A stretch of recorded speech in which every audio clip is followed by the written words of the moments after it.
Hi everyone! Door window sensor can monitor the open and close status of your door and window. This video will show you how to join your door window sensor into the gateway.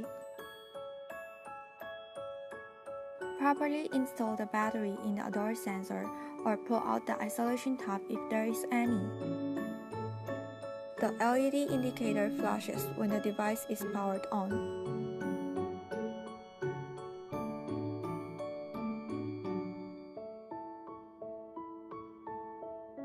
Enter the settings section on the application and tap Add New Devices.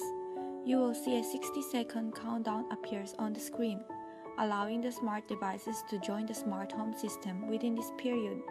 Meanwhile, you will notice that the LED on the smart gateway turns solid. Press the reset button on the door sensor and the LED indicator will flash in red. Wait until it flashes in green, indicating it has joined the gateway.